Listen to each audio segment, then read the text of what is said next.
Yeah. So basically, clause 4, as I said, is on impartiality and confidentiality. Clause 4.1 deals with impartiality.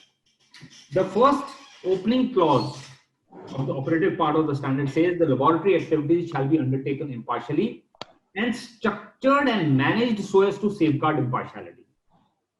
Now, what is the implication of this structured and managed? Now, we know what the conflict of interest can be. Okay, we will see that, how to do the risk analysis. Today, we will learn that also. But the point is, this opening sentence, 4.1.1, the opening sentence is just a statement of intent. It's like a policy statement that it has to be structured and managed. So when we go to the structure, we'll see what the structure is to be, and that is for the management.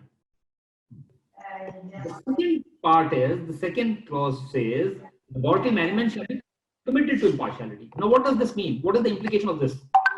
Now, committed to impartiality means that it will create a structure which will enable the laboratory to function in an impartial manner. That's number one. Number two, it will give the resources that are necessary to ensure that impartiality is maintained. Number three, it will create such documentation which enables everyone to demonstrate that the work is being done impartially. Number four, it will provide the employees and all interested parties an assurance that the laboratory is functioning impartially. Now, that is the commitment that is required. So, in practical terms, number one, when we go to the structure, we'll see what the structure should be like. When we see the documentation, we'll see how the documentation is managed, how secrecy is kept within the center itself. See, when you have to have impartiality, what happens when you give an exam? Your name doesn't go to the examiner. It's only your roll number which goes. And the examiner doesn't know whose paper that is. He knows only the roll number. So in some cases, when it is board exam or something, even the roll number is not there. A separate code is given based on the roll number, so that even if you know the examiner and if you tell him your roll number or you tell him your name, he will not be able to identify. Same is the case in the laboratory.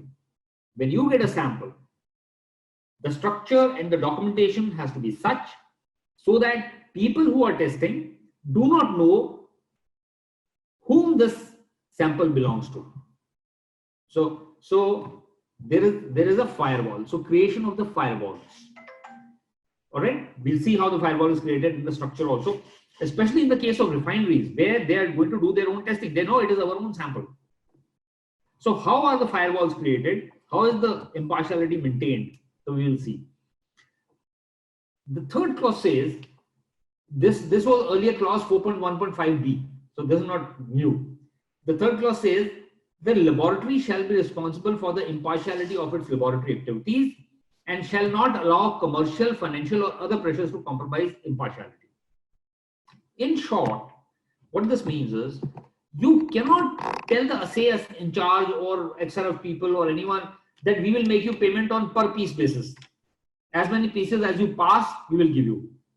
Because if you have a working condition where the remuneration is dependent on the result of the test, you cannot say that it is free from financial or other pressures. Number one. Number two, commercial.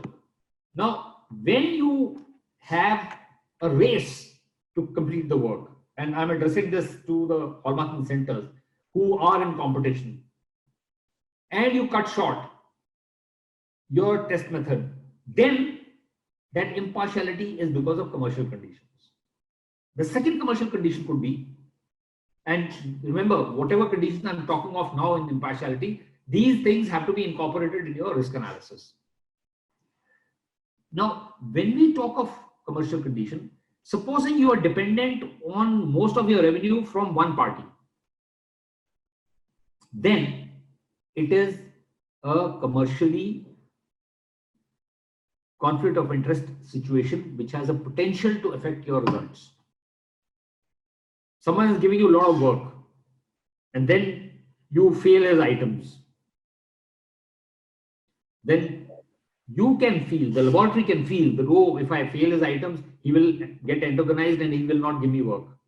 Now that is the conflict of interest. That is the impartiality. So you become partial to him. Another condition of impartiality for hallmarking centers especially is that the owner of the hallmarking center or his close relative or friend is giving you work. Now, there is a pressure. There is a pressure which could result in compromising on the results. So the impartiality there is compromised. Okay, so these are the kind of financial or commercial or other pressures that can come into play.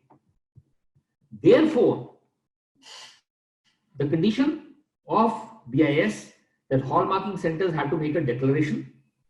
Who are the people, close relatives, at least it's in the family, at least the family, who are the family members who are having jewelry business. So that is why you give that declaration on Form 5. All right. So it is basically to eliminate a possibility of a conflict of interest and the other thing that you do is for impartiality and confidentiality, both, you take a declaration. You take a declaration from your employees. Okay, the hallmarking centers and even refineries, the refineries, people who are working in the laboratories, they also take a declaration, and the hallmarking centers also take a declaration on similar lines that the employees, they commit that we will maintain impartiality and we will maintain confidentiality. So that is a declaration which is taken. Now, the new requirement, and whatever I'm putting in red is a new requirement. All right. So the new requirement is the laboratory shall identify risks to its impartiality on an ongoing basis. This shall include those risks that arise from its activities or from its relationships or from the relationships of its personnel. However, such relationships do not necessarily present the laboratory with a risk to impartiality. So, which are the situations which can cause impartiality? Number one, activities. Number two, relationships. Now, relationships, in the case of hallmarking centers, the relationship has been taken care of to some extent, the family. But there could be other relationships. There could be business relationships. There could be other activities. So therefore, there is a restriction on activities of the hallmarking centers. You cannot be involved in manufacture and or wholesale retail of jewelry, or from the relationship of its personnel. Now, relationship of its personnel means that I am having a hallmarking center in which I have a person who is employed as quality manager. That quality manager's wife is having a jewelry business. And the jewelry business, that jewelry comes to the hallmarking center for marking, for hallmarking, testing, assaying. Now, does this have a potential of a conflict of interest? Yes, it has a potential. So it says that, or from the relationship of its personnel. Now, it is not necessary that every relationship will pose a conflict of interest. It's not necessary, but it is necessary to analyze all situations, your activities, your situations. It could be a financial situation that you need money, so you need to do business. It could be competition. Others are giving results very fast. I must give results fast, so it will result in work which is not in accordance with the requirements. It could be from relationships. I have a business relationship with someone. Nothing to do with jewelry for me, but I have a business relationship. I have a partnership with another person, I have a hallmarking center and I have a partnership in say a car dealership. No, there is no problem. But my partner of car dealership has a jewelry business whose work comes to me for hallmarking. Now, that is the kind of situation where the situation, the activities, the relationships, they play a part. So when you do a risk analysis, we will just see how the risk analysis is done. When you do a risk analysis, all possible situations have to be considered. You have to do a risk analysis by keeping in view all possibilities. Which are the items which you have to consider? We will see that in detail. So, but one thing is certain, a relationship that can threaten impartiality can be based on the ownership. As I said, owner or its relatives could be having jewelry business. In the case of refineries, the ownership is the common. Ownership is common. But there's a difference. There you are marking and marketing your own product. Now, if you're marking and marketing your own product with, let's say, 995 or 999, and if that is not 999 or 995, soon the market will realize that your product is not reliable. I'm not talking of the legal implications or anything, but simple thing, marketing, you will not be able to sell. And so that is the driving force for the refineries to ensure that their products are meeting the requirements. In the case of hallmarking center, there is no such pressure. They are only catering to the jewelers without considering that it is the ultimate customer who is actually their customer. He also is an interested party. So when you do a risk analysis, these interested parties who are third party interested parties or who are second party interested parties, they also have to be taken into consideration. The market, how you're marketing. So then shared personnel, shared resources, shared finances. Now, in the case of a refinery, sharing is evident because they are working in the refinery. It's a part of the refinery. It's part of the laboratory is a department of the refinery. So their shared resources are there. So you have to analyze whether any of this sharing of resources can cause any problems in my impartiality. Then finances. Now, in the case of a refinery, finances is not a problem because the payment is made by the refinery and the refinery department works, and that working of the refinery department is like the working of the refinery. But in the case of a hallmarking center, finances is an important issue because the finances have to be managed so that that standalone business can run. In the case of a refinery, the laboratory is not a standalone business. It is the refinery which is a standalone business. And that refinery is of a much bigger scale. The financial implication of the refinery is of much bigger scale than of the laboratory because the laboratory is a very small portion. But in the case of a hallmarking center, it is basically a laboratory, though it's a full-fledged laboratory which is dependent on the finances it gets from testing, that is assaying and hallmarking. Then also your impartiality is dependent on the kind of contracts you have. If you have a contract with someone that, okay, I will do all the work for you and you will not send it to anyone else. That's very simple contract. No problem. But if you built in financial clauses in that contract, which demonstrate that you will be charging them less than what they actually have to pay, then there will be a problem. The BIS has fixed certain rates.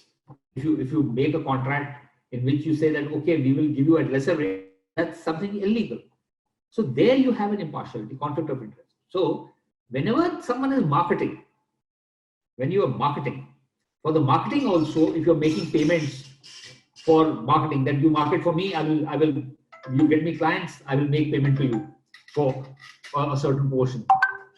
Now when there is a referral of new clients, or when there is a inducement given for getting new clients, or when there is a marketing agency involved, there what happens is your work is being channeled and is being controlled by a marketing agent. In that case, you will be in a position where the marketing agent will be able to dictate terms.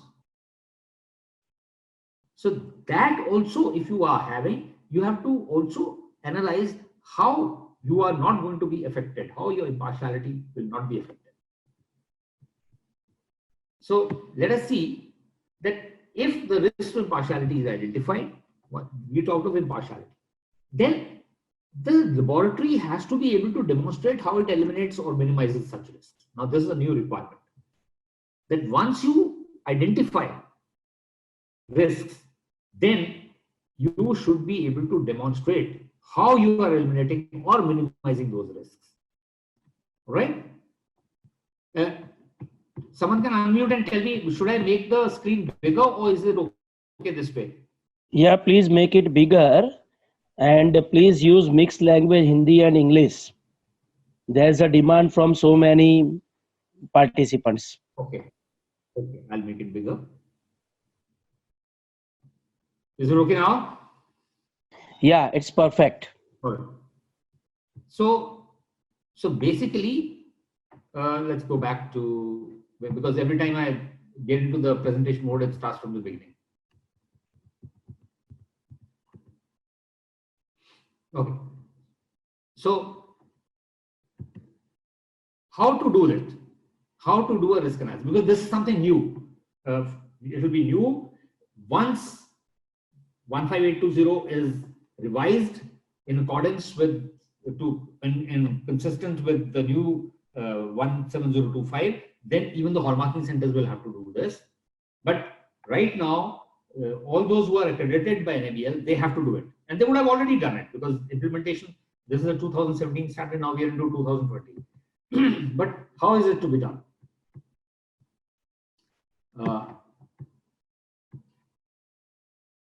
You have to understand that when you identify risks, it is dependent, the risk, the value or the impact of that risk is dependent on two factors. Number one, how likely is that risk going to be there? And number two, what is going to be the impact, the severity of that risk if it comes into play?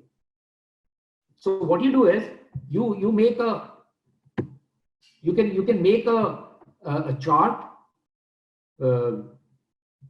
like this, which I said, very unlikely, likely, possible, likely, very likely. Something which is certainly going to happen is going to be very likely, and something which is not going to happen is going to be very unlikely. So the probability of occurrence of any episode, of any risk, this will be the probability. And the impact, very serious, moderate, minor, or insignificant. So you will make a matrix. Now what I've given is, I've given a scoring, 1, 2, 3, 4, 5. And then it's a multiplication basically. This is 1, 2, 3, 4, 5. And so each column is then filled up. This is a multiplication of 5 into 5 is 25. 4 into 4 is 16. So like that, this chart comes up. Now, you will appreciate the more nearer we are to the right-hand top corner, the score is higher. And the more near we are to the left-hand bottom, the score is less. On this one, I'll tell, if people do not understand, please, you can unmute yourself and ask question, because this is something very fundamental. You will have to do this. Hallmarking centers are not doing it now, but they will have to do it. And the refineries, laboratories have to do it. So the understanding should be clear. So you divide you make a matrix, you divide your probability into 5, for example. This is just an example. You can do it in many other ways. You can make 4 columns, 4 by 4 matrix. You can do whatever way you want. This is a method by which we are doing scoring, and we are doing this. And then you decide on the impact that will have, and you give a score to it. Because see, first fundamental of controlling something is, if you cannot measure something, note this fundamental in your life. If you cannot measure something, you can never control it. So whatever is there that you need to control must be converted into a form in which you can measure it. So this is what we have done for risk analysis. For the risk, we have now made the risk measurable by considering two factors, the severity and the probability. Now, let us take an example on how to use this. Now, we have seen that if whatever risks will be there, we will consider whether they are insignificant or they're minor or the moderate or they're serious or they're very serious. What is the severity? How severe would there be the impact? For example, if I say that the severity is that the person will die, so Sir, naturally, please use Hindi language. Speak in Hindi Sir, language. please please. Hindi. अच्छा हिंदी में बताता हूँ. अच्छा अभी तक हिंदी में अभी तक जो बोला है उसको सारा रिपीट करूं हिंदी में या सिर्फ इसी को ही रिपीट कर दूं हिंदी में? नहीं वो जरूरत नहीं है, अभी यहाँ से कंटिन्यू कीजिए. तो हमारे जितने भी रिस्क हैं उनको क्या करते हैं हम कि उसको हम स्कोर में कन्वर्ट कर देते हैं, क्योंकि जिस चीज को हमने नियंत्रण करना है उसको मापना जरूरी है. अगर हम माप नहीं सकेंगे तो हम उसको कंट्रोल भी नहीं कर पाएंगे.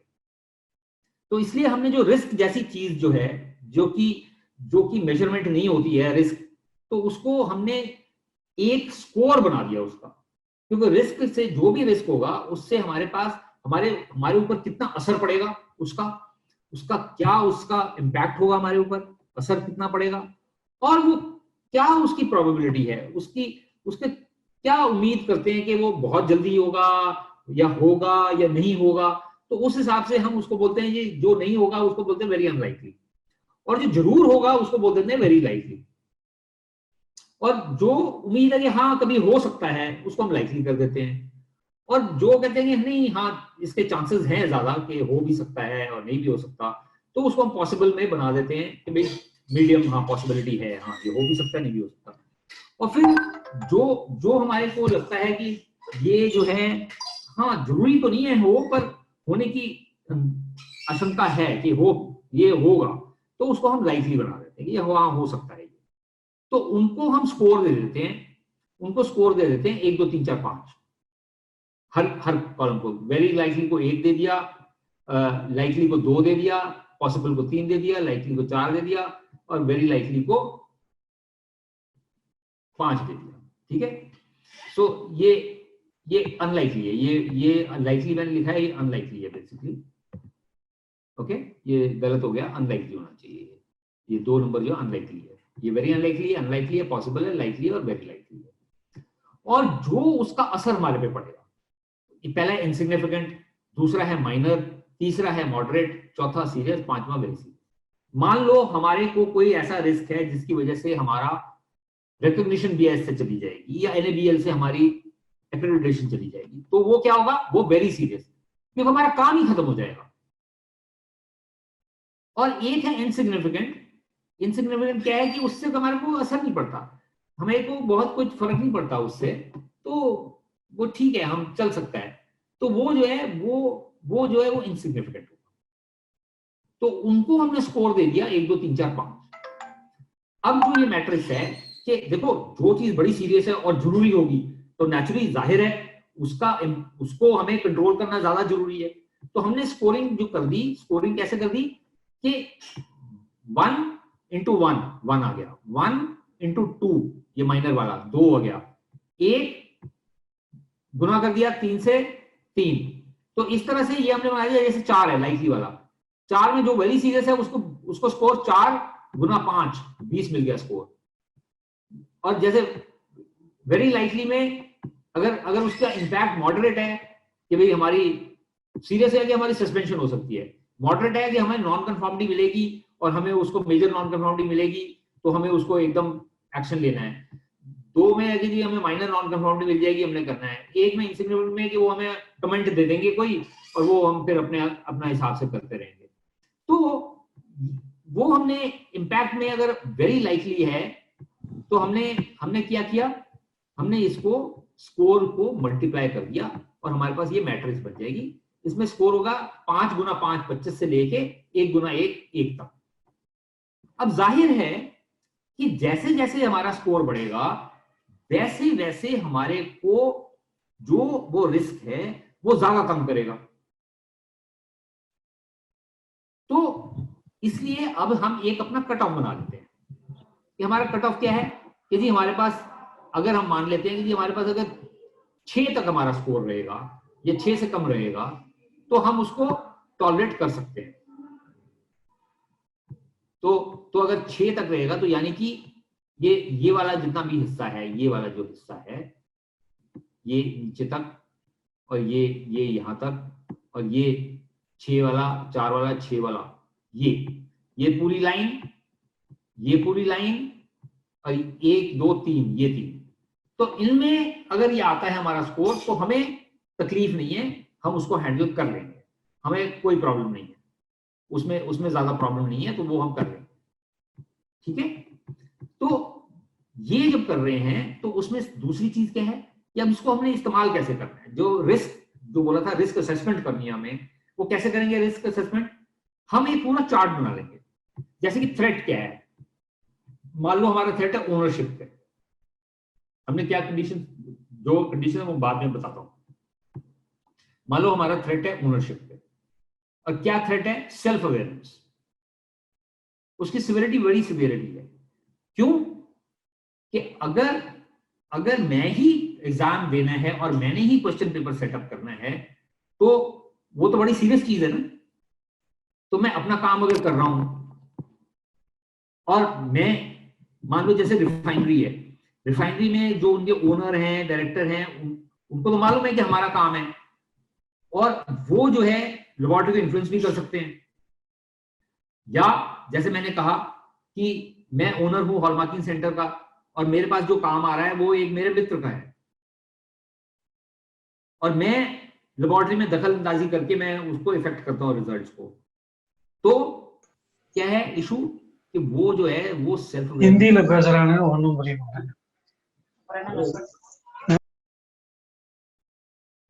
तो वो जो है वो उसकी सिवियरिटी बड़ी सीरियस है। क्यों? क्योंकि उससे मेरा, अगर मैं इस तरह का कोई काम करता हूं तो मेरे रिजल्ट जो है बिल्कुल सही नहीं आएंगे, तो वो बहुत सीवियर है। मगर ये इसकी क्या प्रोबेबिलिटी है, क्या इसका उम्मीद करते हैं कि कितनी प्रोबेबिलिटी है इसके होने की? इसकी प्रोबेबिलिटी नहीं है होने की, क्योंकि हमारा जो स्ट्रक्चर बना हुआ है उसमें ऐसा है कि जो उसके डायरेक्टर हैं या ओनर हैं वो जो टेक्निकल एक्टिविटीज में वो दखल नहीं देते। Sir you single hello, yes, tell me English. All right, I have explained this in English earlier. Now I'm doing it in Hindi for benefit of others, and now what I'm doing in Hindi over here, I'll do in English. I'll repeat it in English. So what is the risk rating? तो हमारी risk rating क्या आ गई? 5,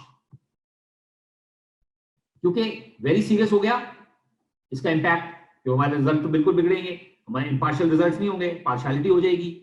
और दूसरा क्या है कि हमारा जो उसका प्रोबेबिलिटी क्या है, प्रोबेबिलिटी बिल्कुल उसकी कम है, वेरी अनलाइकली, तो उसका स्कोर 1 × 5 5 है। तो रिस्क हमारा क्या हो गया? हमारा रिस्क हो गया लो, टोटल रिस्क लो, क्योंकि हमने इसका स्कोर जो हमने किया कि अगर हमारा 6 से कम आएगा तो हम उसको, या 5 से कम आएगा तो हम उसको लो मानेंगे। तो अगर रिस्क लो है तो हमें कोई एक्शन लेने की जरूरत नहीं है। पर मान लो ऐसा नहीं होता, इसमें ऐसा होता कि जो डायरेक्टर या ओनर है वही असे मास्टर है, वही असेइंग करता है, तो उस केस में क्या करना पड़ेगा? हमें कुछ एक्शन लेना पड़ेगा ताकि ये नहीं हो। So basically when we make a matrix, which I have already explained in English, I think, when we make a matrix, we have a scoring pattern. The higher the score, the more is the situation which is causing problems. The probability and the severity is higher. So the risk involved is high. Here I've said 1 to 6, the risk is low, 7 to 15, the risk is medium, and more than 15, the risk is high. Now, we can live with the risk which is low. And how do we do it? How do you make a chart when we do a risk analysis, which you will have to do? The risk analysis, you will have to consider all kinds of threats over here. And what is the nature of the threat? You will have to understand. And then for each of those threat and nature of threat, what is the severity? If that threat materializes, then what is the severity? Supposing the severity is very serious. You are doing something which is likely to cause derecognition or cancellation of accreditation, then it is a very serious threat. The threat cannot be higher than that. But what is the likelihood? The likelihood is that it is very unlikely, because your organization structure is such where the owner does not interfere with the technical activities. So the risk rating that you get is 5. How you get 5? Insignificant and very likely. All right, very unlikely, but very serious. 5. Hello. Hello. Hi, Mr. Yes, someone asked a question. Sir, please continue. I request every participant to please keep themselves mute.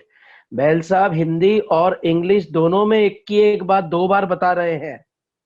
So every participant please mute yourself. जो भी question है, you write down in your notebook or you can give it in chat. We will discuss it afterward. Sir, please continue. So here it is very serious. So the score is 5, and it is very unlikely. Though the score is 1. Okay, very unlikely is 1. This is 1, and it is very serious. The score is 5. So the total score is how much? How much is the total score? It becomes 5, because it is basically very unlikely, but the impact is very serious. Here. Similarly, if there is a situation where the severity is insignificant, but it is very likely to happen, still the score will be 5, and we are happy with it. Okay, it can happen very frequently, but the effect is insignificant. So we do not need to do something else. Now, in this case, where you have this score which is low, because there's a possibility that the directors or the owners can interfere with the technical activities. Here, the control measure is that they do not interfere. Our structure is such that they do not interfere. So, once we have this, they do not interfere, that is the control measure. So, there's no need for any further action. Okay? So, what you have to do is, first of all, you have to understand which are the various threats, decide for each threat what is the severity that threat can have on your working, then what is the likelihood of that happening, so what is the score, and whether it is low or medium or high. If it is low, you can live with it.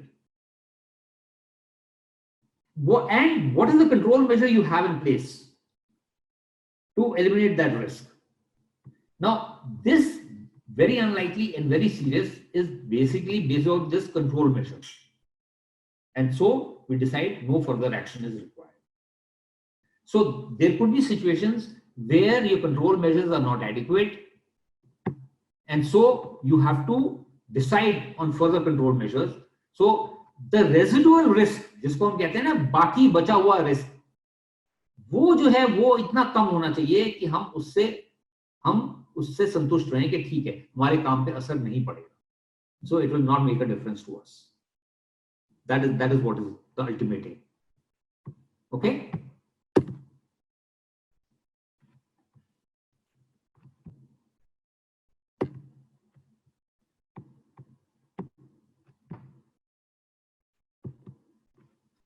Okay. तो risk management जो हमने देखा, पहले है risk diagnosis, जो हमने वो देखा पहले था कि आइडेंटिफाई करनी है कौन सी सिचुएशन है जो हमारे को रिस्क जो है कर सकती है. सेकंड इज रिस्क रिडक्शन, कि हम उस रिस्क को कैसे कम कर सकते हैं. थर्ड इज रिस्क फाइनेंसिंग, कि उस रिस्क को जो इम्पार्शियलिटी का रिस्क है उसको हम कैसे कंट्रोल करें ताकि हमारी वर्किंग के ऊपर असर ना हो। रिस्क फाइनेंसिंग का मतलब ये है। एंड चौथा है जो है मॉनिटरिंग एंड ऑडिट। ये नहीं कि एक बार हमने डिसाइड कर लिया तो बस हम चुप रहेंगे। So basically what you diagnose the risk, you identify those situations which can cause a risk, and second is you identify those measures by which you can reduce that risk, and the third is that you must identify how you're going to cope up with that risk. The risk financing is basically how you're going to cope up with that risk. If that happens, then what is it in place, which measure do you have in place to be able to cope up with it. And the fourth one is monitoring and audit, which means that once we have decided, once we've done an analysis, it's not the end of the process. You have to keep on monitoring and auditing. Now here I will come back to this. There was a key word over here. Identify risks to its impartiality on an ongoing basis. ये ongoing basis. What is this ongoing basis? ये ongoing basis क्या चीज है? Ongoing basis का मतलब ये है कि periodically you will review that, जो हमने रिस्क एनालिसिस किया उसको रिव्यू करेंगे कुछ अरसे के बाद, and whenever the situation changes, जब कोई स्थिति हमारी बदलती है तो हम उस रिस्क एनालिसिस को दोबारा करेंगे। मान लो हमारी ऑर्गेनाइजेशन में चेंज हो गया, हमारा क्वालिटी मैनेजर चेंज हो गया, तो हम वो रिस्क एनालिसिस को, जो नया क्वालिटी मैनेजर आया है उसको मद्देनजर रखते हुए, keeping in view the new quality manager, we will review that risk analysis. It may or may not require a change. उसमें चेंज की जरूरत हो या ना हो, उसको एक बारी हम देख जरूर लेंगे, रिव्यू कर लेंगे कि भाई इसमें कुछ चेंज करने की जरूरत तो नहीं है, कि सिचुएशन हमारी वही है, या कभी जैसे मान लो प्रोप्राइटरशिप से पार्टनरशिप बन गया, supposing now new partners have joined, the situation is different, new people have joined, there is a new situation, so once again you review. Okay, so ongoing basis means A, to review periodically, and B, to review whenever there is a change of situation, whenever there is a change of circumstances. So there you do a risk analysis again for impartiality. Now risk diagnosis. I'm giving you some examples of risk diagnosis. For example, there's a risk mapping of the laboratory activities for identification, quantification and prioritization. हम जो भी हमारे risk हैं, हमारी जो laboratory की activities हैं, उनको हम आइडेंटिफाई करते हैं और क्वांटिफाई करते हैं. क्वांटिफिकेशन मैंने जैसे बताया आपको, ये हम इसको स्कोर्स में कन्वर्ट कर देते हैं, क्योंकि जिस चीज को हम माप नहीं सकते उसको हम कंट्रोल नहीं कर सकते, तो इसलिए क्वांटिफिकेशन किसी भी चीज की जरूरी है. आज की तारीख में आप देखो फोरेंसिक साइंस में फिंगरप्रिंट्स आर डिजिटाइज्ड. फिंगरप्रिंट्स नाप लेते हैं और करोड़ों लोगों में आइडेंटिफाई कर लेते हैं कि ये किसका फिंगरप्रिंट है. How is it possible? Because they have made, converted every design, every gap, every kind of change or design or parameter of a fingerprint into digital. They've given numbering for each thing. कि अगर ये गोला है तो इसका 1 number है, अगर ये लंबाई में है तो इसका 2 नंबर है. So if it's a circle it is 1, if it is oblong it is 2, if it is big sized, the gaps are more, then there's another score. So like that. So we convert same way. We have also converted our risk into identifying and quantification, and then उसको हमने prioritise करना है, यानी कि किस चीज को हमने पहले देखना है. तो किस चीज को देखेंगे? हम उस चीज को पहले देखेंगे. We will look at that thing first which has a higher score. So the greater the score, that means more is our priority to attend to that. So the ultimate aim is to bring everything down to 0, basically here 1, but that is never going to happen. Bringing down to 1 is going to not happen in all cases. So we have to decide कि हमने उसको कितने score तक हम उसको लो मानेंगे, till what value of that score will we live with that risk. So in this case, the example that I've given, we are happy to live with 5 because 1 to 6 is low. So even if it is low, we are happy to live with it. So in this case, we saw the risk was 5, risk rating was 5, so we will live with it. It's okay. Now, which are the factors which can impact impartiality. One is personal. Personal to bilkul, because they can have relationships and all that. Second is environmental conditions. Now the environmental conditions not for testing. The environmental conditions are basically for interpersonal relationships. For testing environmental conditions, that's a separate issue. But here, environmental conditions is basically for personal issues as well as for testing. The third thing that can cause impartiality is the method. You may use a non-standard method for someone which can, आपको मालूम है पहले वो रद्दी लेने आते थे, you know, the waste paper was sold. Those people used to bring a balance, and that balance they could tilt in any way as per their wish. So because that balance was rigged, so that is what the method. The method has to be such so that it does not give you results which you can tamper. Then the fourth one is your equipment, that factor. And the calibration. Calibration was another factor. Then sampling and sample handling. Sample mix up होने का chance है, तो impartiality आपकी चली गई, because the results get mixed up. And then last is quality control. So how good is your quality control to ensure that impartiality would be maintained? That means you have a system in place whereby you code, whereby the people who are testing do not know whose sample that is. So you eliminate any chance by which that person can be influenced. And whenever you have a new service, whenever you provide a new service, then you need to do a risk analysis again, as I said, on an ongoing basis. Even a new service is an ongoing basis. Okay. Second is risk reduction. तो हम risk को कम कैसे कर सकते हैं? जो दूसरा factor था, हमने कहा रिस्क आइडेंटिफाई कर लेंगे, उसको क्वांटिफाई भी कर लेंगे, पर उसको कम कैसे करना है? How to reduce that risk? So inclusion of terms and conditions for laboratory activities. First of all, so the terms and conditions for laboratory activities basically is given, the hallmarking centers give it along with the receiving voucher. They printed at the back of the receiving voucher that these are our terms and conditions. In the case of a refinery, that terms and conditions doesn't really make so much of a difference because that is for in-house use. But still, they do have terms and conditions of their own. They want a certain amount of samples, they want all those factors are there. And then we give a disclaimer in reports. For example, this report pertains to only the item tested, for example, like that. Okay. So, and then we review the reports before they're issued.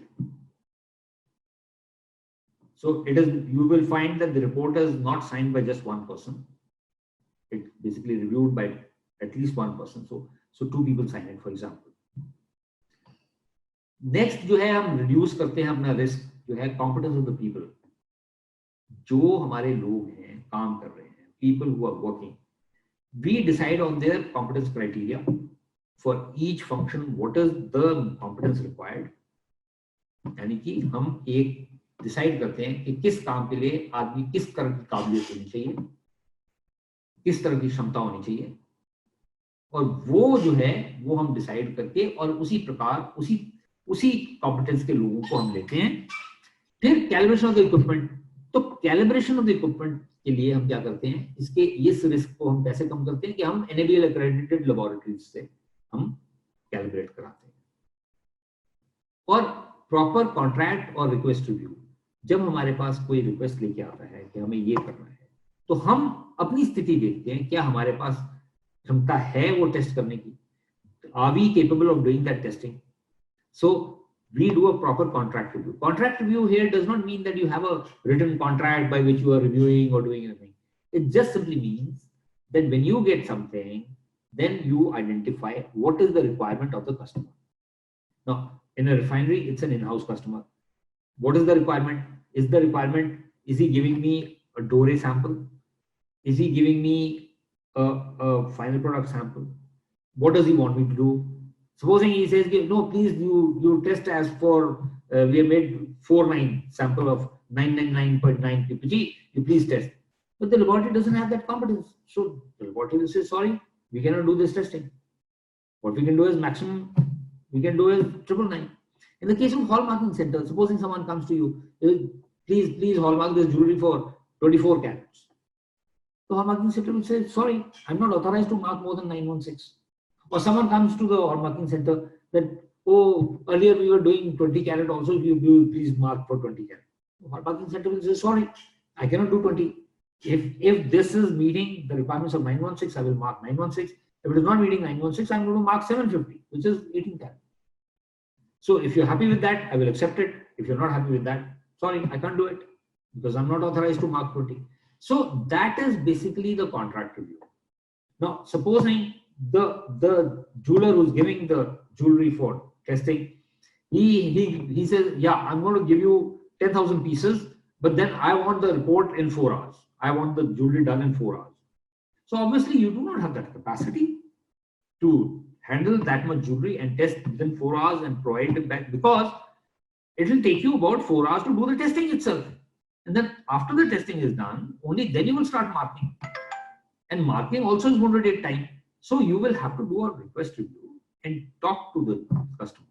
तो जब आपके पास customer बहुत सारा काम ले आया और कहता है कि मेरे को जल्दी जल्दी चाहिए, तो 4 घंटे में दे दो, पर 4 घंटे तो मेरे को टेस्टिंग में ही लग जाने हैं, तो मैं उसको कैसे दे सकता हूँ हॉलमार्क करके?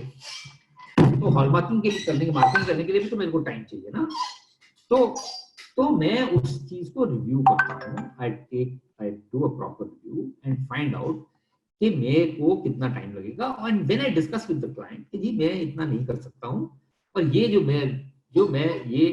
मैं आपको ये काम इतनी दिन में दे सकता हूँ, then I will be able to complete this job in so much time. So this is basically defining the scope of work also.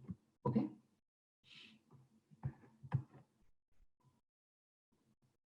The third factor is basically risk financing.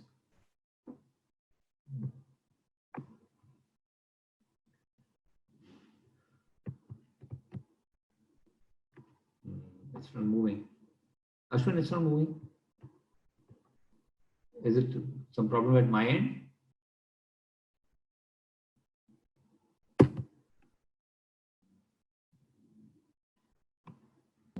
Try with mouse, sir.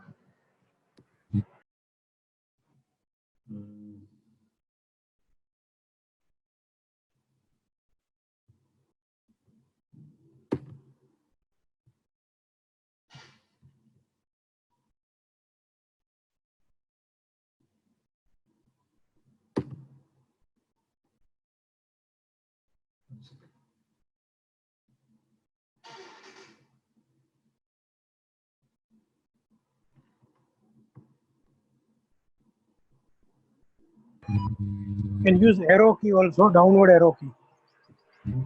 I'm doing that.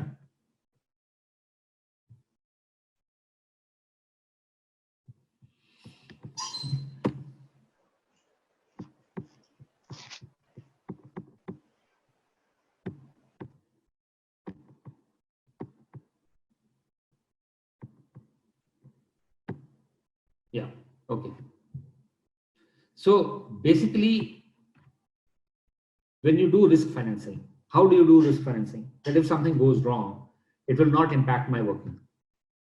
And now, for example, in the case of a refinery, it will be the parent company guarantee. So they're the ones who are responsible for the working. They're the ones who are responsible for financing. They're the responsible for everything. The second thing is, in the case of hallmarking center, for example, you may have liability insurance. See, professional indemnity insurance is required. Why? So that in case some results go wrong or some such issue, you should be able to cover your liability. Then there are other forms of insuring yourself against any problems, that is bank guarantee or performance bonds. Okay, so this is called risk financing. How to take care of situations which can cause a financial liability. And the last portion and the last one is basically, it's basically monitoring and auditing. So basically you keep on auditing, you do internal audits, you keep vigilance on your activities so that you are able to ensure that the laboratory is working in an impartial manner. Okay. Now,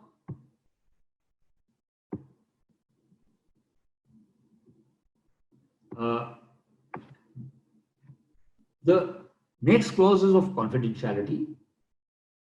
The laboratory shall be responsible through legally enforceable commitments. Now, what is a legally enforceable commitment? Legally enforceable commitment, according to the Indian laws, a proposal and its acceptance is a contract. It's an agreement. So it is a legally enforceable commitment. For the management of all information or obtained or created during the performance of laboratory activity. यानी कि laboratory जो है वही responsible होगी, जितनी भी information उनको काम करने के दौरान मिलती है उस सारी इंफॉर्मेशन को गोपनीय रखने की कमिटमेंट जो है वो रिस्पॉन्सिबिलिटी जो है लेबोरेटरी की है। और कैसे है? Through legally enforceable commitments. तो कोई लीगली इन्फोर्सेबल कॉन्ट्रैक्ट होना चाहिए, क्योंकि लीगली इन्फोर्सेबल डॉक्यूमेंट कोई हो, कोई कमिटमेंट हो जिससे कि आप जो है कॉन्फिडेंशियलिटी मेंटेन करने को बाध्य हो और दूसरे लोग जो आपके लिए काम करते हैं वो भी बाध्य हो। सो और लेबोरेटरी जो है वो कस्टमर को पहले बताएगी। The laboratory shall inform in advance. ये जो लाल पोर्शंस हैं ये नए हैं। Of the information it intends to place in the public domain. तो in the case of a refinery or in the case of a hallmarking center, there is no information we put in the public domain. We do not put any information in the public domain. We keep everything secret. We don't. So this clause basically does not have that impact on us. Nevertheless, फिर भी हमें एक चीज का ध्यान रखना है कि हमारे जो काम कर रहे हैं लोग, उनको हम कैसे कमिटमेंट देते हैं, उनको हम साइन करवाते हैं। एक फॉर्मेट बनी हुई है फॉर इम्पार्शियलिटी एंड कॉन्फिडेंशियलिटी। तो वो फॉर्मेट जो है सब साइन करते हैं कि और कमिट करते हैं वो अपने आप को कि हम जो है अपना काम जो है निष्ठा से करेंगे और जो कुछ हम यहां कर रहे हैं गोपनीय रखेंगे, कोई इंफॉर्मेशन किसी को नहीं बताएंगे। We will not reveal that information to anyone and we will work in an impartial manner. तो हम जो है भेदभाव के बिना काम करेंगे। सो ये एक कमिटमेंट जो है, एक फॉर्मेट है जो हम सबसे साइन कराते हैं। And we get this sign. Now what is the information that is considered not confidential? Information that the customer makes publicly available. यानी कि जो इंफॉर्मेशन क्लाइंट अपने आप ही लोगों को पब्लिक पे बताता है, अपनी वेबसाइट के ऊपर बता रहा है मान लो, तो वो इंफॉर्मेशन पब्लिकली अवेलेबल है, वो कॉन्फिडेंशियल नहीं। या कुछ इंफॉर्मेशन और when agreed between the laboratory and the customer, for example responding to complaints, या कोई ऐसी इंफॉर्मेशन जो कि कस्टमर और लेबोरेटरी में एक मान लेते हैं आपस में कि हम ये इंफॉर्मेशन जो है गोपनीय नहीं है। और बाकी सारी इंफॉर्मेशन, यानी कि जो इंफॉर्मेशन या तो लेबोरेटरी और कस्टमर माने गोपनीय नहीं है, या जो इंफॉर्मेशन कस्टमर अपने आप ही पब्लिक डोमेन में डाल रहा है। पब्लिक डोमेन का मतलब वेबसाइट पे डाल दिया या पैम्फलेट में लिख दिया, या जो अपने आप ही स्वेच्छा से लोगों को बता रहा है, वो पब्लिक डोमेन की इंफॉर्मेशन है। तो वो जो इंफॉर्मेशन है, वो सारी इंफॉर्मेशन जो है वो तो हम मानते हैं कि वो कॉन्फिडेंशियल रखने की जरूरत नहीं है। पर बाकी जितनी भी इंफॉर्मेशन है वो सारी की सारी जो है इंफॉर्मेशन प्रोप्राइटरी इंफॉर्मेशन मानी जाएगी। यानी कि उसकी जो सारी इंफॉर्मेशन है वो क्लाइंट की इंफॉर्मेशन जो है वो उसकी इंफॉर्मेशन मानी जाएगी और वो हम इंफॉर्मेशन किसी को नहीं देंगे। So we will not reveal anything that is not available from the client end publicly, or which he has agreed with the laboratory that this can be made public.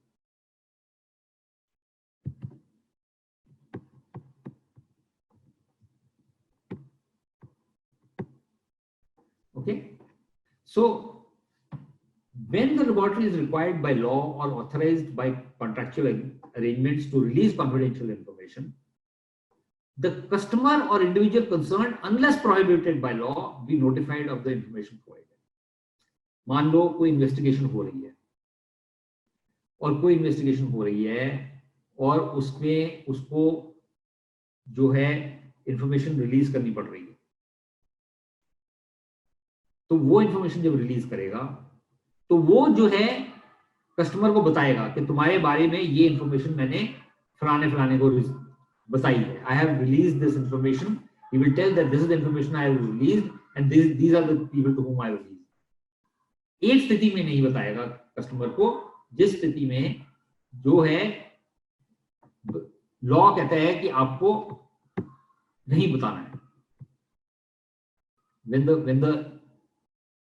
when there is a prohibition by law, उस स्थिति में आपने उसको information को नहीं बताना है.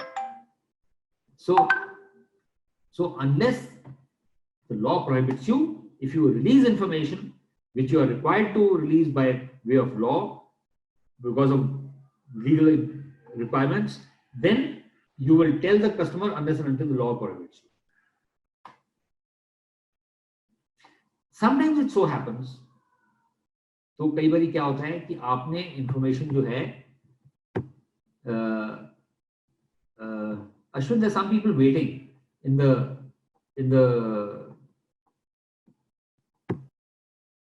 I have already taken them. Okay. All right.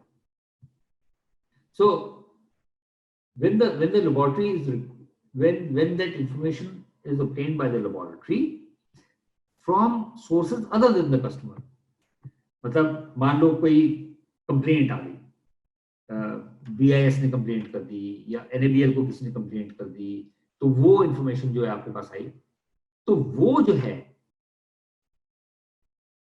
Customer के बारे में जो इंफॉर्मेशन है वो उसको कॉन्फिडेंशियल रखेंगे कस्टमर और लेबोरेटरी के बीच में. वो आप तीसरे व्यक्ति को नहीं बता सकते. हालांकि वो कस्टमर ने नहीं बताई आपको इंफॉर्मेशन, मगर वो तीसरे व्यक्ति को you can not reveal it to others although the customer has not given you information. But that information, for example complaint, regulation, requirements और something, that information will be between you and the customer. And आप unless and until जिसने आपको वो information दी है वो अगर बता दे, unless and until the person who has given you that information, he tells you that it's okay, that information, that what was the source of that information, जो आपको information वो मिली, वो source जो है वो आपको customer को नहीं बताना. You don't have to give that information to the customer also, that who told you that. मतलब किसी ने अगर मान लो complaint किया against the customer through the hallmarking center, through BIS. Now that information can be shared with the customer that this is the complaint, but you cannot reveal who gave you that information. तो ये laboratories ध्यान रखें कि जब कभी complaint आती है, whenever you receive a complaint, the identity of the complainant is not to be revealed, and whatever information you receive in respect to that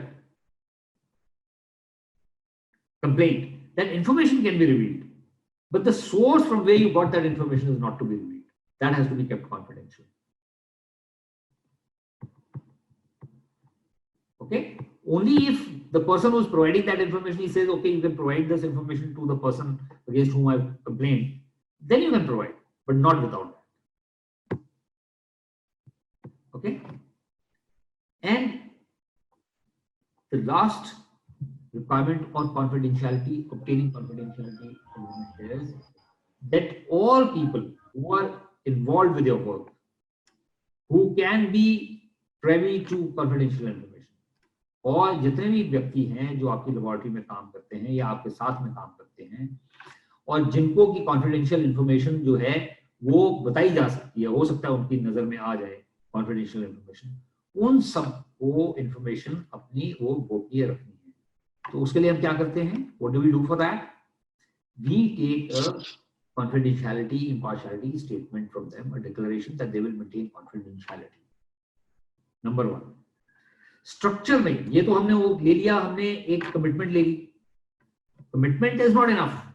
The second thing that you have to do is in your structure, आपको अपने structure में ऐसे काम करना है ताकि जिसको जितनी इंफॉर्मेशन की आवश्यकता है केवल उतनी ही बताई जाए. You do not reveal more than what is required to any person. You reveal information to every person on the basis of need to know. जिसको कहते हैं ना, इसको ये जानकारी जरूरी चाहिए इसलिए इसको देनी है. Beyond that, उसके अलावा आपने कोई भी information, no other information is to be given to anyone. So this is the manner of working. All right. So confidentiality की requirement और impartiality की requirement हमने देख ली. Now we will go to the structural requirements. The first requirement is the laboratory shall be a legal entity or a defined part of a legal entity that is legally responsible for its laboratory activity. India में जब हम कहते हैं legal entity, तो basically there are two ways of looking at it. Hallmarking centers can be proprietary also, but NABL does not accept proprietary. Okay, so legal entity जो acceptable है हमारी regulatory authority को. In the case of BIS, Hallmarking Center, it is BIS which is the regulatory authority. In the case of accredited laboratories, it is the NABL which is the regulatory authority. So whatever is acceptable to them as per their rules, that is what is going to be the requirement of having a legal entity status. Now, some government laboratories will not have a separate legal status. By virtue of being a government entity, they are considered to be a legal entity. So इसमें आपको कुछ नहीं करना है. आपकी laboratory अगर already recognized है, already accredited है, तो then it is okay. But if there is a proprietary hallmarking center which wishes to go in for NABL accreditation, please understand you will have to meet the requirements of NABL for being a legal entity. Okay.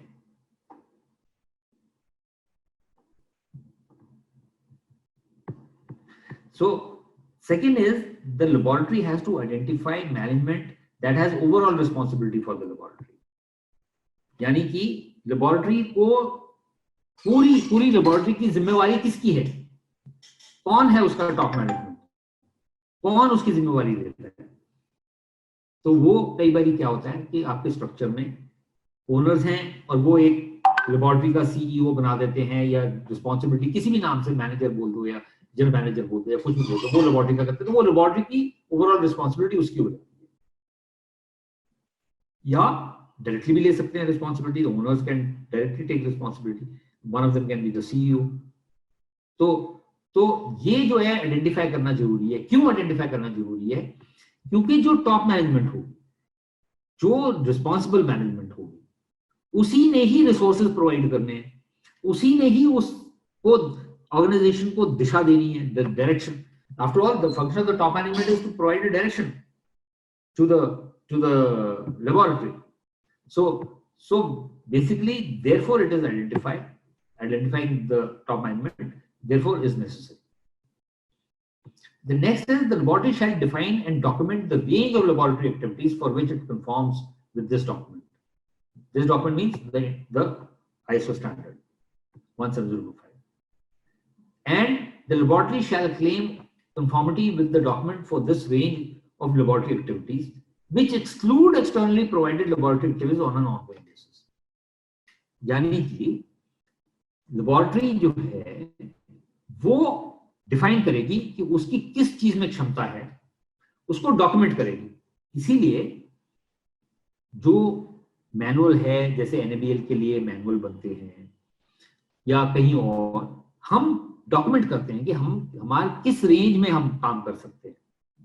Hallmarking centres को ये करने की जरूरत नहीं है, उनको तो specified है कि आप तो या 916 करोगे या 750 करोगे या 585 करोगे. Beyond that you are not going to do anything. So that has already been documented for them by BIS. But in the case of NABL, people who are going for NABL accreditation against 17025, they have to define and document कि मैं किस range में काम कर सकता हूं, कौन से टेस्ट कर सकता हूं, which are the tests I can use, do, in which range I can do. So whether I can do from 375 to 999, whether I can do from 750 to 916, whatever range that you can do, and whether I can do gold and whether I can do gold and silver.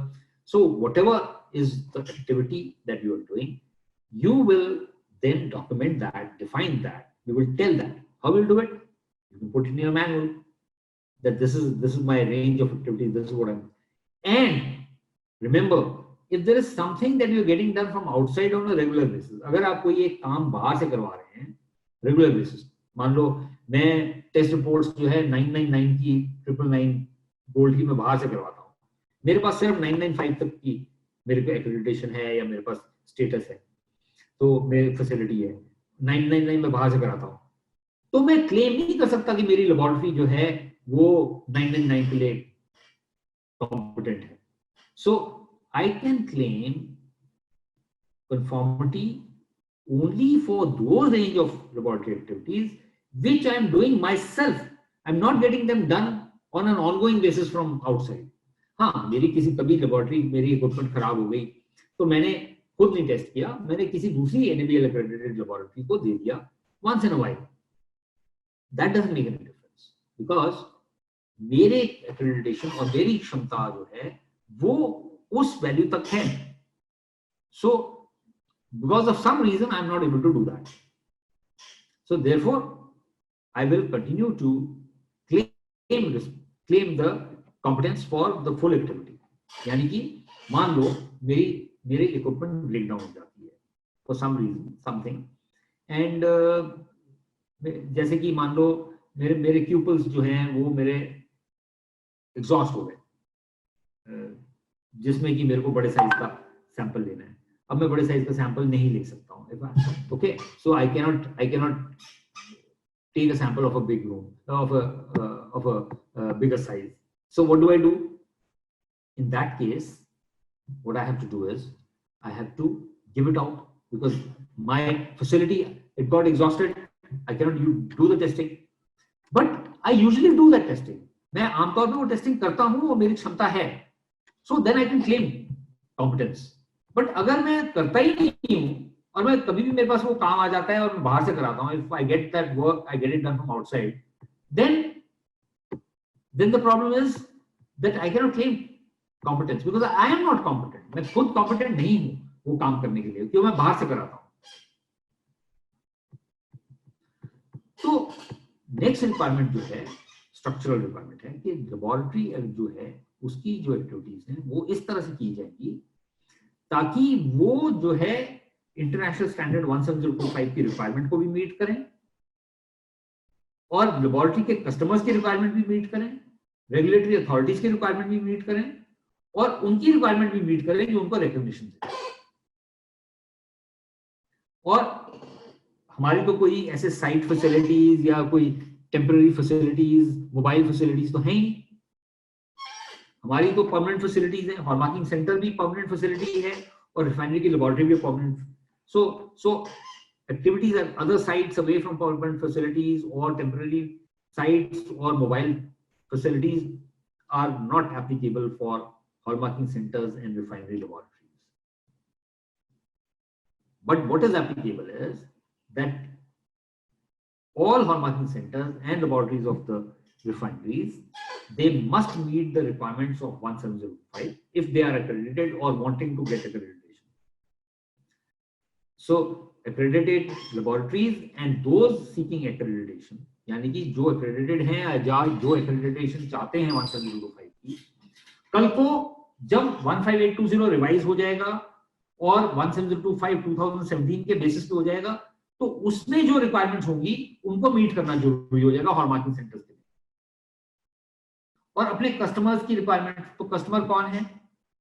जो laboratory का customer है वो एक तो direct customer है, the person who is giving sample, but एक ultimate customer है, the person who is going to be the consumer of that item. So these are the two customers that we have to take care of. The next requirement है कि regulatory authority की क्या requirement है.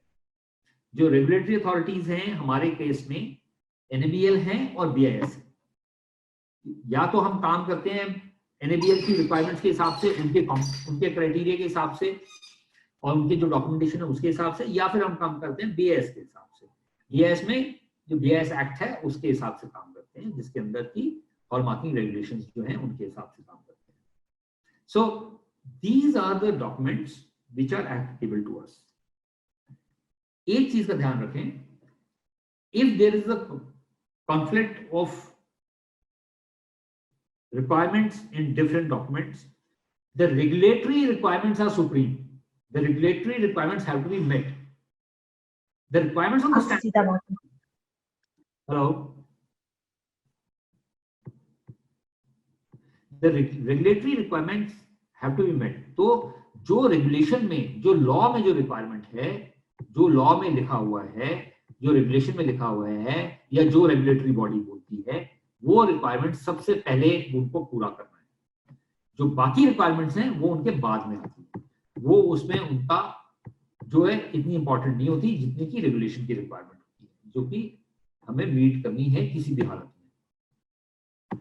Okay, so next है कि laboratory को क्या करना है, अपनी ऑर्गेनाइजेशन डिफाइन करना। तो हम क्या करते हैं कि हम एक ऑर्गेनाइजेशन स्ट्रक्चर अपना बनाते हैं। मैं आपको एक ऑर्गेनाइजेशन स्ट्रक्चर, एक सेकेंड मैं दिखाता हूं कि कैसे ऑर्गेनाइजेशन स्ट्रक्चर बनता है, ताकि हम इम्पार्शियलिटी को भी मेंटेन कर सकें और अपने पेरेंट ऑर्गेनाइजेशन जो है उसके साथ अपनी रिलेशनशिप भी बता सकें। तो वो ऑर्गेनाइजेशन स्ट्रक्चर जो है वो इस तरह से हम बनाते हैं। हॉलमार्किंग सेंटर के केस में तो normally it is a standard on hallmarking centre. जो हॉलमार्किंग सेंटर होते हैं वो किसी अलग बड़ी ऑर्गेनाइजेशन का हिस्सा नहीं होते, पर जो रिफाइनरी की लेबोरेटरी है, the laboratory of the refineries, they are part of a bigger organization. So they need to demonstrate what is the relationship between the management, the technical operations, and the support services, and the people who are performing the activities.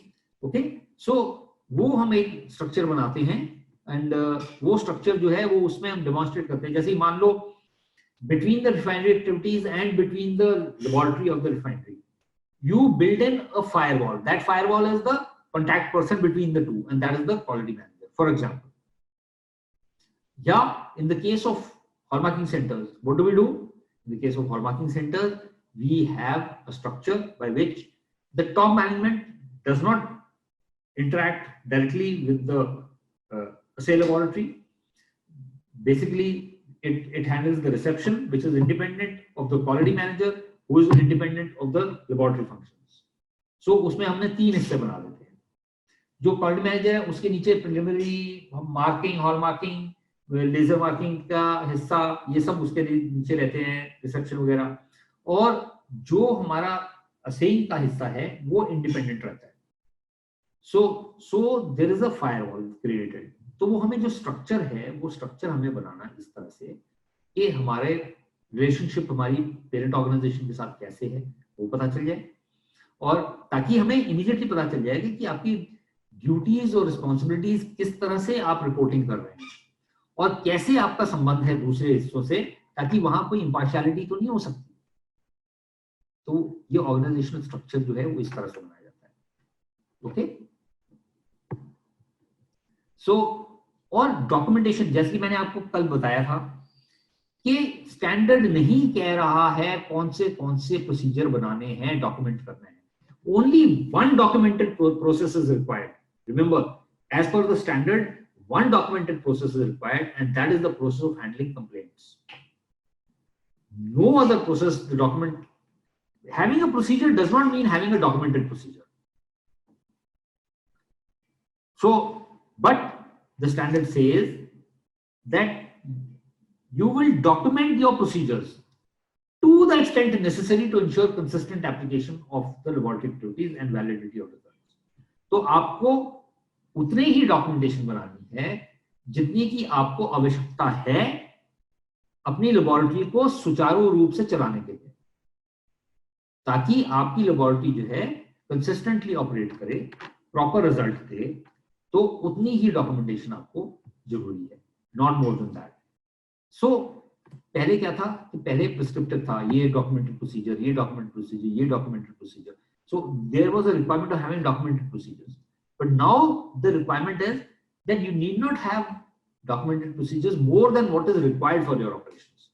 तो इसलिए जो लोग already operate कर रहे हैं, people who are already operating, and you have made certain procedures, उन procedures को आप नए स्टैंडर्ड के हिसाब से एक बार देख के रिव्यू करके अगर कोई चेंज की आवश्यकता है उसमें तो चेंज करके उन सारे प्रोसीजर्स को मेंटेन करें, because those procedures are already in place and those are the ones which you are using and those are the ones which are required for your operations.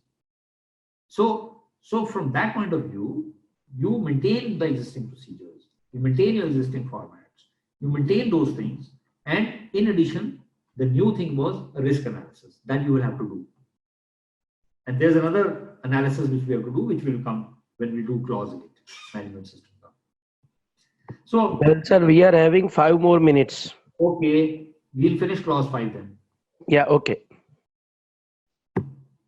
So, basically, पहले क्या था कि एक पहले requirement थी quality manager होने की, पहले एक क्वालिटी मैनेजर होना जरूरी था.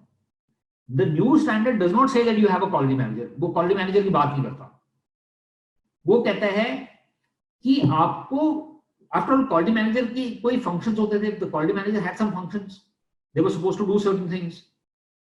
So the new standard says that you have person or persons. It says shall have personnel. यानी कि एक से ज्यादा व्यक्ति भी हो सकता है जो कि क्या कि उसकी दूसरी रिस्पॉन्सिबिलिटीज जो भी मर्जी हो, उनके पास अथॉरिटी और रिसोर्स होने चाहिए क्या करने के लिए, एक तो स्टैंडर्ड को या डॉक्यूमेंटेशन को या मैनेजमेंट सिस्टम को इंप्लीमेंट करना. That means they must have the responsibility of implementation and maintenance and improvement of the quality management system. Second, identification of deviations from the management system. Third, initiation of actions to prevent or minimize such deviations. कभी कोई गलती हो गई, हमसे कोई deviation हो गई, तो उसको आइडेंटिफाई करना कि गलती हो गई है और फिर किसी ने एक्शन शुरू करना ताकि वो गलती का सुधार कैसे किया जाए, उसको करेक्शन और करेक्टिव एक्शन लिया जाए. इसमें दो शब्द इस्तेमाल होते हैं. देखो, जब आप एक्शन भी लेते हो, जब भी कभी कोई गलती हो जाती है, उसमें दो शब्द बड़े इस्तेमाल होते हैं. जब गलती हो जाती है, हो जाने से पहले, before a mistake occurs, before a problem occurs, when we take action and remove the root cause because of which that problem can occur, that is called preventive action. वो गलती होने से पहले. पर जब गलती हो जाती है, once a mistake is made, once a deviation occurs, then we have a requirement of correction and corrective action. Now, एक correction और corrective action में लोगों को थोड़ा confusion रहता है. Preventive तो है गलती होने से पहले एक्शन लेना, जैसे हम रिस्क एनालिसिस ले रहे हैं. रिस्क एनालिसिस करके हम देखते हैं what is the residual risk, we take a look how what is our residual risk, and then based on the residual risk we take action so that we are able to reduce that residual risk to a level which is acceptable. This is preventive action. अभी इस standard में preventive action की बात नहीं हो रही है. The standard doesn't talk of preventive action. Now the philosophy is risk based thinking. You start with preventive action, but if despite that preventive action now something happens, some non-conformity is there, some deviation is there, then there is a requirement of correction and corrective action. What is the difference? Correction to ये है कि when a mistake occurs, then I rectify that mistake, I correct that mistake, that is correction. But when I find that there was a reason because of which that mistake occurred, and I remove that reason because of which that mistake occurred, that removal of that reason is called corrective action. And identification of that reason, identification कि ये गलती मेरी क्यों हुई, that identification is called a root cause analysis. ठीक है? So the reason because of which a mistake occurred is called root cause analysis, the root cause. Correcting the situation is just called correction, and removing the reason, removing the root cause because of which that problem occurred is called corrective action. Okay. Okay. So basically initiating actions to prevent or minimize such deviations, reporting to laboratory management on the performance of the management system and need for any improvement, and ensuring the effectiveness of laboratory activities. So these are the functions which one or more people may be assigned. It is not necessary that all these functions may be assigned to one person. It can be assigned to more than one person. पहले क्या था? पहले there was a requirement. Earlier, standard had a requirement of a quality manager who will do these things. But now, you need not have a quality manager. Anyone, apart from his other activities, as long as they do not conflict with his activities, can be given this responsibility. So this is the flexibility that the standard has given. Then the laboratory management has to also ensure that communication takes place regarding the effectiveness of the quality management system and the importance of meeting customer requirements and other requirements. So, एक communication का तरीका, because our laboratories are small, बहुत बड़ी laboratories नहीं है. Hallmarking center में भी बहुत ज़्यादा लोग नहीं काम करते. It is set up in a small area. So also the refinery laboratory, not the number of people is not large. तो हमारे communication technique जो है उसी हिसाब से होनी चाहिए, ताकि हम एक दूसरे के साथ हम डिस्कस कर सकें, बता सकें the importance of meeting the requirements और हमारा management system कैसा चल रहा है. And second, the integrity of the management system is maintained whenever changes to the management system are planned or implemented. तो जब भी कभी हम कोई चेंज करेंगे, हमें एक चीज इंश्योर करनी है, the laboratory management, जो मैनेजमेंट है लेबोरेटरी की, ओवरऑल रिस्पॉन्सिबिलिटी जिसकी, कि जो हमारी क्वालिटी मैनेजमेंट जो है वो बिगड़ ना जाए. The integrity of management system is maintained, यानी कि वो हमारा मैनेजमेंट बिगड़ ना जाए, हमारा सिस्टम बिगड़ ना जाए.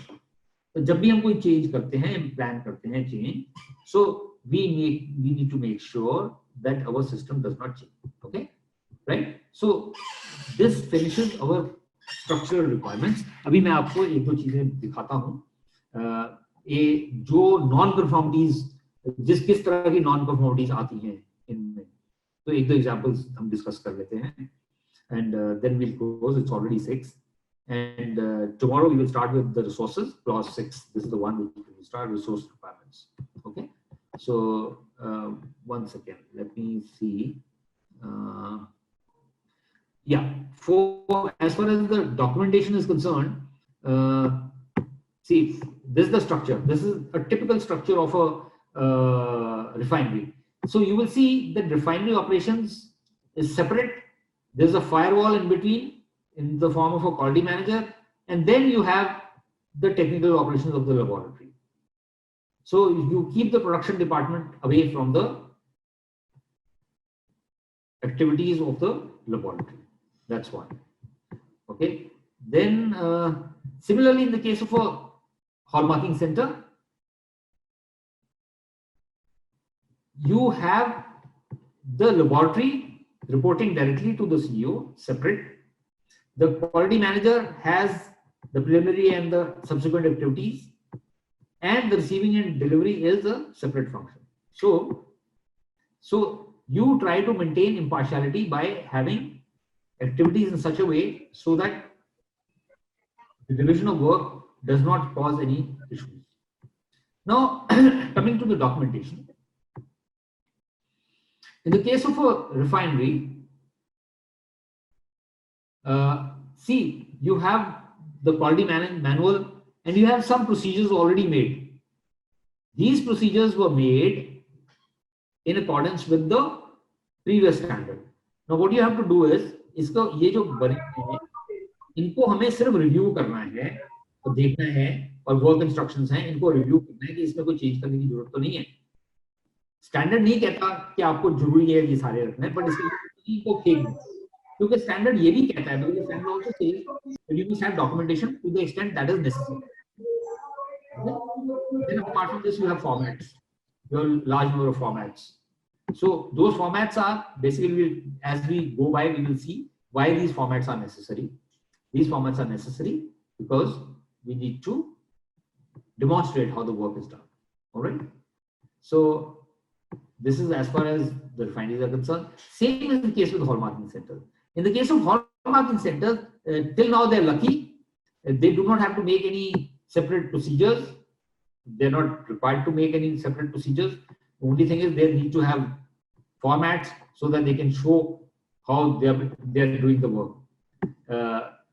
The BIS has given a generic manual based on which they're doing, but we do not know what the condition would be once the standard gets revised. तो एक बार standard revised अगर हो जाएगा तो तब वो क्या स्थिति रहेगी तो वो हम बाद में देखेंगे. Okay, so अभी हम देखें कि are you getting my screen?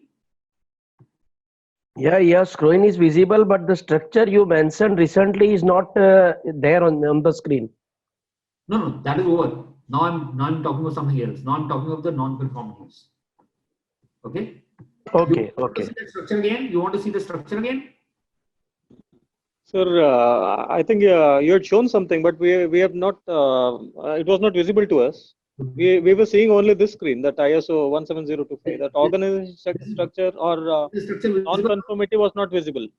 This is visible. Now structure is visible. No, it's not visible. Not visible. One second. I'm sharing my screen. What is coming on the screen now? It's ISO 17025 2017 5.7 structure requirements. One second.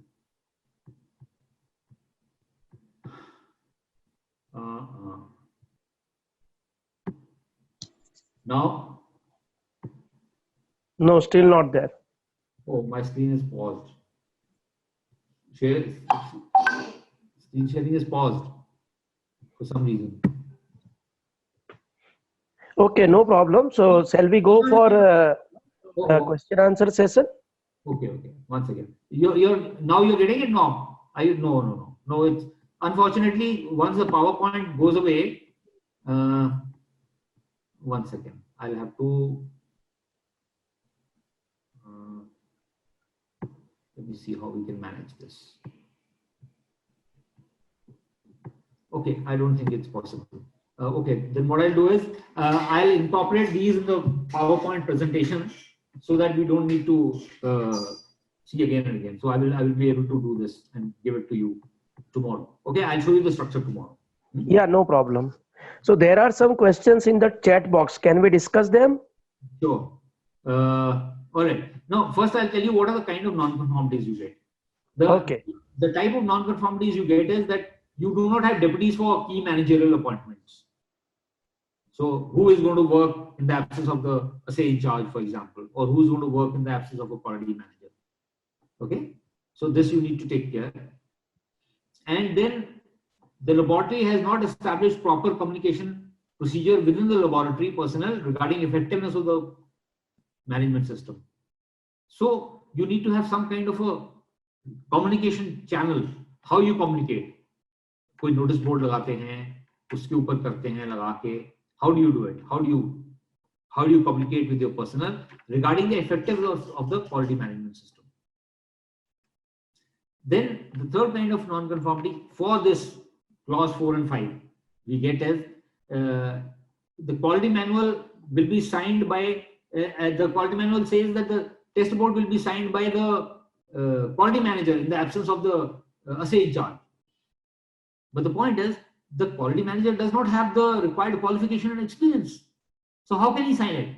So when you give the authority to sign test reports, so make sure that the competence of the person who is going to sign reports is adequate and he can make a considered decision so that only then you give him the authority to sign the reports.